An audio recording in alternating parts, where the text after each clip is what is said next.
We just wrapped up interviewing Michael Kane.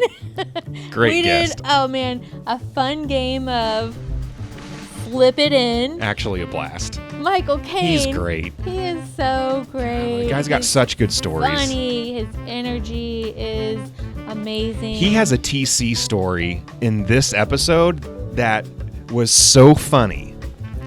Like I love thinking about it visually. Like just that's worth the price of admission alone, just hearing about his first trip at TC. But he's got a bunch of stories like that. And did we or did we not go down the vaccine rabbit trail? I don't know. You're going to have to watch to find out. All right, take a look and see.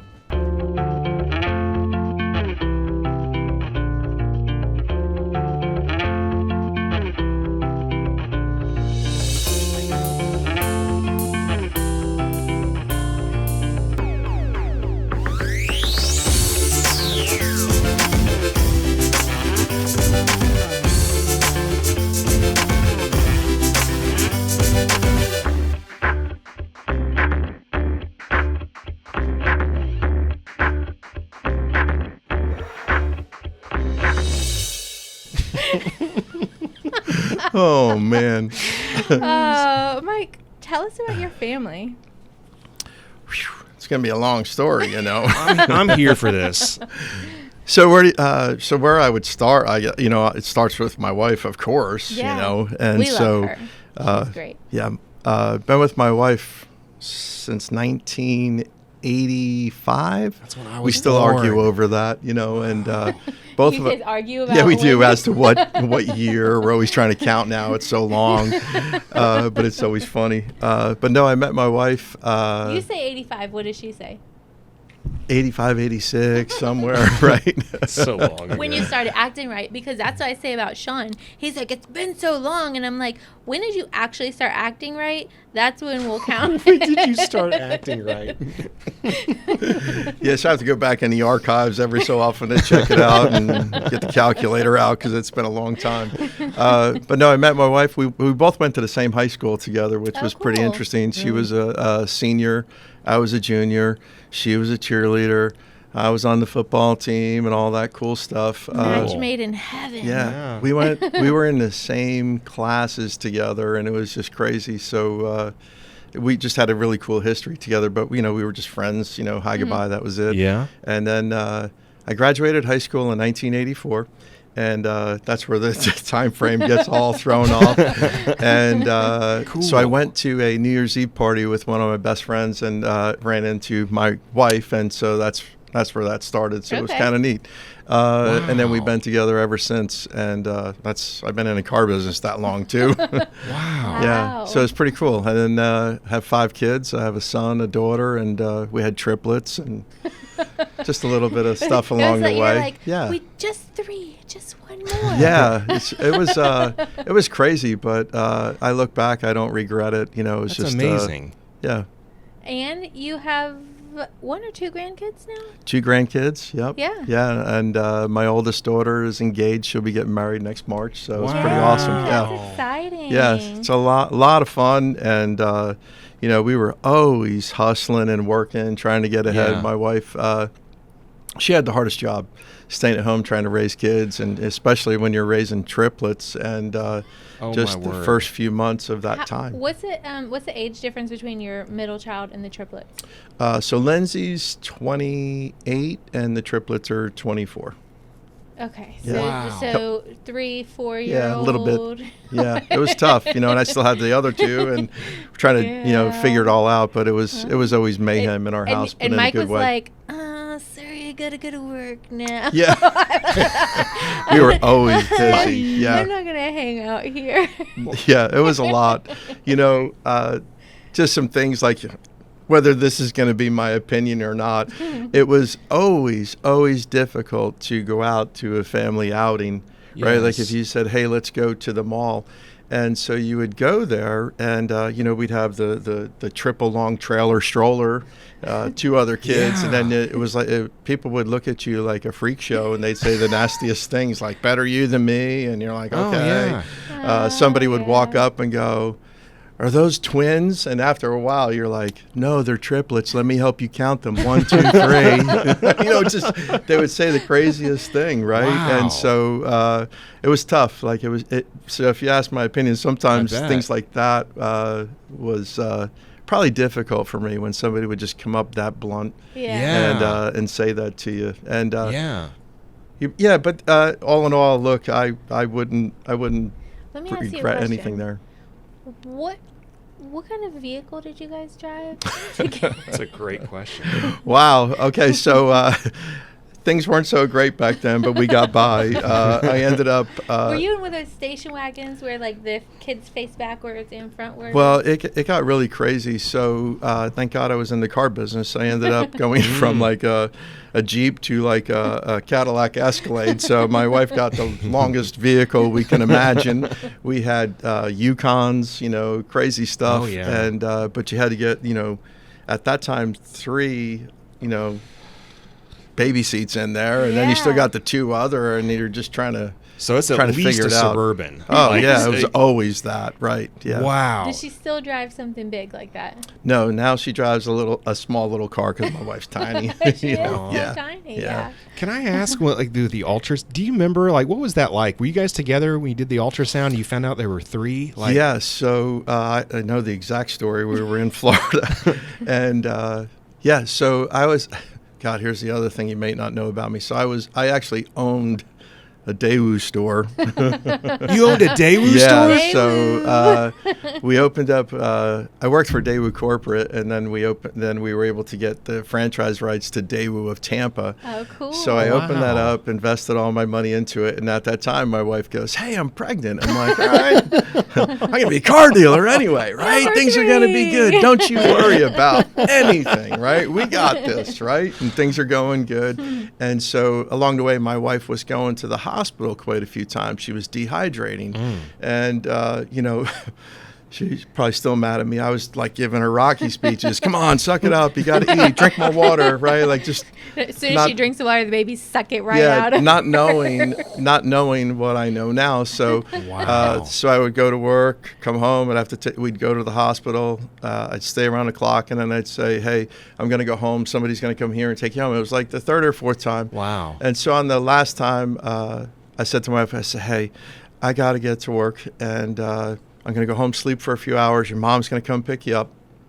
And she's like, "All right." Did the Rocky speech again. And so I remember I standing in the kitchen, the phone rings, I answer it, and the lady says, "Hello, this is so-and-so from the hospital." It's like, "Yeah, how can I help you?" She goes, "Well, we found out what's happening to your wife." I said, "What's the matter?" She goes, "You're not going to believe this, but you're having triplets." And I'm like, "What?" And the lady started laughing, so I started laughing, right? And the lady, and like I kept laughing, and I thought it was like she was kidding around. Like I like to joke around, and so I was like, she's like, "Yeah, you're having triplets." I'm like, "Come on, that's not funny." And I go, "Come on," and she goes, "No, I'm serious." So I like put my wife on the phone. My wife gets on the phone, and I go, "Hey, are you okay?" She's crying. So I was like this in my underpants. "Oh, it's gonna be okay." So and the funny thing after that, I was still in shock, and so my whole family's up in New Jersey, and I like to joke around. So I get off the phone, and I go, "Hey, Mom, we're having triplets. Knock it off," right? I'm like, "All right, Mom, don't believe me." Click. I call everybody. Nobody believes me. I'm like, "You know what? I'm just going to work, right? I'm done with this." Oh my. And so by the end of the day, everyone's buzzing. The house is packed, and it's just crazy. Wow. So yeah. Oh my And goodness. of course, obviously, she had to make it all the way through. So it was pretty awesome. She was a trooper through all that. Bed rest for months. Couldn't drive a car. Yeah, and she's so tiny. Yeah. She had to gain so much weight, but man, she did it. And Incredible God, woman. yeah. Oh my goodness. 5 beautiful kids. Yeah. 2 beautiful grandkids. Yeah, absolutely. That's Wow. Let's talk unpopular opinions. Let's do it. Okay. Who wants to go first with their unpopular opinion, Michael? Oh, well, I didn't have any unpopular opinions. Unpopular opinions? You didn't? You don't No. remember us having the conversation about come prepared with an unpopular opinion No. You forgot Well, it's certainly that not one? very popular Because right he now. was like, what is an unpopular opinion? And I was like, oh, wine is overrated. Is that coming back to you now? Yeah. Your face is so funny. You're like, Houston, we have a problem. It's coming back to you a little How bit. about you guys go first? Yep, and I'll we'll throw go one first. in as Yep, we're, got it. We can't, Got but I it. get another point. It's Oh, Houston, we have a man. problem. Well, just slip it Come on. Yeah. Come on. in. All right. Okay, I need to focus. I can give my unpopular opinion first. All right. So bear with me. I'm not into sports, ball. Like, I'm not a huge athlete guy, but I've been watching the Pacers, right? Because they're in the NBA Finals right now. I feel like Instagram is ruining basketball fundamentals. Why? I'm so glad you asked, Faith. So, you remember things like follow your shot? Like you shoot you shoot a basket and then you go and you're supposed to follow your shot to try to see if you can get an offensive rebound. Oh, no. Yeah, exactly. Now you have to turn around and walk away like a Marvel hero who's not looking at the explosion behind him. You know what I mean? Because it's all about looking like good for your reel, your Instagram reel. It doesn't look cool or interesting to follow your shot. You just look like a middle schooler. You think that's Instagram's fault, though? I do. I think they're constantly voguing. I think that they want to look good after they see it, they walk away, they're not looking at it. That's how confident they are it's going to go in. I think that's an Instagram thing. I think confidence is sexy. I think so too. But the thing is, right now, like, it's so sexy, I guess. It's almost like, it's like you got a problem or something. Like, nobody, so like just things like fundamentals that don't look sexy are going away. Like what? Like Give us a following basketball like fundamental. following your shot. Or like points in the paint. I used points in the paint the other minute, and I'm like, look, I'm a real boy. What do you think, Mike? I don't think about those things that he's talking about. Wow, I was following sports on ESPN. I didn't know there was so much on Instagram, though. So maybe that's just where I spend most of my time, Yeah. But I get the sense that like there's a lot of like personal curation of your image, and I think that's where a lot of that comes from. Nobody wants to see a guy follow his shot. They want to see somebody walking away looking sexy as hell, because they put it in. Yeah, I think that's why I'd rather watch sports. I don't need to watch them follow their shot. But like if you're jonesing for an offensive rebound or something, you're like, man, well, you got, When you throw, okay, I'm sorry, but the person that shoots the basket is not typically the one that gets the rebound. No, well, they're not anymore because nobody's following their shot. That's all I'm saying. That actually might not be true. I guess there are some times when it doesn't go in and it's like, Right. backboard. Yeah, just stuff like. Got it again. What about you, Faith? Give me what's your unpopular opinion? All right, let's talk vaccines. Let's go. I don't believe in them. Yeah. There you go. That's my unpopular opinion. Well, like the thing is, before we get into too much trouble, I slipped it in. Oh, nice point. I slipped it in. Hey, yo. The fact that I don't believe in vaccination. That's a hard left turn even for Faith. Yeah. It is not my unpopular opinion. I like that, how you killed two birds with a stone there, right? Because like, I felt bam. like That was if I really let good. Caleb go too far down this rabbit hole, we could get ourselves into some trouble here on this episode, some real trouble. So we will not talk about vaccinations. That's right. Yeah, it's Dude. very Or popular right now. RFK. But Okay. my unpopular opinion is that you can tell a lot about a person by the way they stand in line. Ooh. So, I'm feeling this. Do you know, I don't know what kind of people you are on the plane, but as soon as the plane stops and all the seatbelts come up and somebody like stands up, or like when you're boarding the airplane and like everybody's just standing. Like, why are you standing up there? You're gate 20. I mean, you're zone 20. You're zone 20. You ain't never You're getting zone on. 20. They just called military personnel. Like, they haven't even called zone 1. This Why is are you true. standing This there is right true. now? Right? So I feel like you can tell like how anxious or like, you know, a person is. Yes, pensive, uptight. And y'all, my mom, hopefully she doesn't watch it. It's so bad. She's a little aggressive. With the elbows? With the opinions. So my sister and I bought her like this like brunch cruise for Mother's Day one year. And when we get there, like we have to like stand in line to pick up our passes. Yeah. And then we had to like stand in line to get on the cruise ship. So anyway, we're standing in line to get our passes, and you can tell as soon as like we see the line and we get in there, like my mom's eyes get like really wide, and she's just like, I looked at my sister and I'm like, this isn't about to go well at all. And so, you know, like the line's pretty far back, and so what people are coming in, they're like going up to the place the thing because they're like to get the passes because they don't know. Like, why would you just stand in a line and not know what that line is for, right? Like, you want to go up there and then they're like, oh yeah, sorry, the line's back there, and then you go back there. But my mom, she's so helpful because she's like, ma'am, this is the line. This is the line. Ma'am, you don't need, this is the line is here, right? The line is here. She's so anxious in the line, right? And she's so anxious in the line. So we pick up the passes and we go to the other line, and her eyes get even bigger. And she's like, do you think we need, and I'm like, Mom, we're all right. It's gonna be okay. Anyway, she got so aggressive in it. She like these people tried to like kind of like walk past us into the ship because they weren't quite sure. And she's like, we have to wait to be seated. The line is right here. Anyway, she got into a big thing with these people. They got into a bag with her, and I was like, well, we're about to be seated. Like, what if they are our seatmates? Right? Oh, we don't get to choose like where we're That's sitting a good point. or who we're sitting with.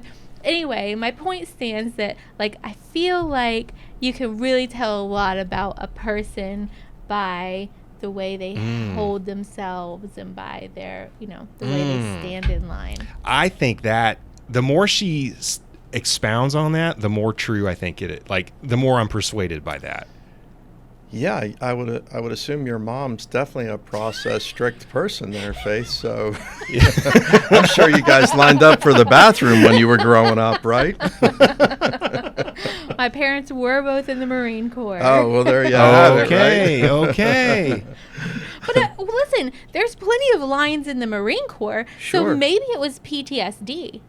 I mean, well, let me ask, what kind of person, based on how I stand and like how I'll kind of like hold myself, what do you think? Wait, but I haven't really watched you. We haven't gone into like a long line. I haven't really watched you stand in line anywhere. That's even when we flew, it was Southwest, so you didn't get like you had to go into your spot in line. Yeah, I learned all kinds of stuff about that.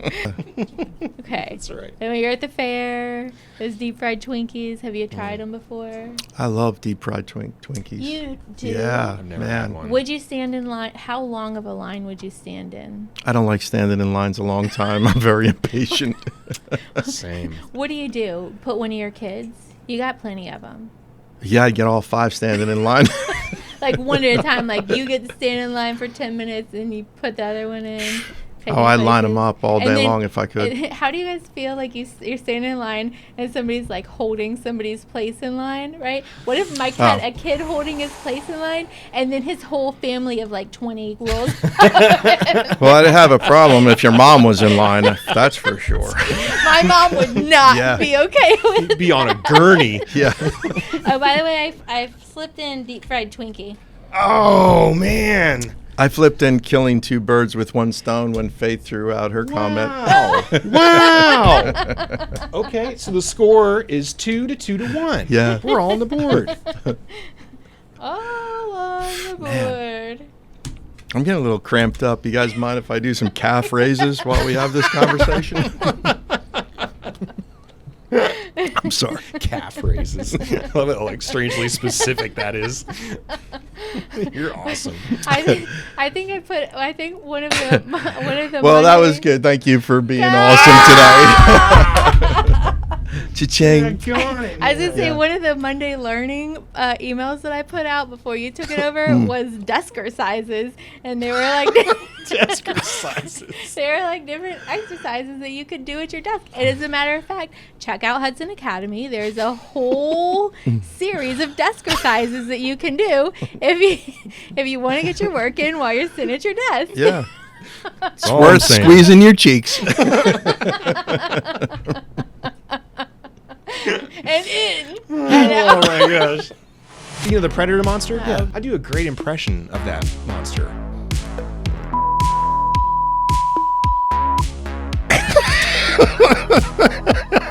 Do that again. TC's dressed to the nines, scarf, looking good, and I got my 80s suit on. He's pushed up.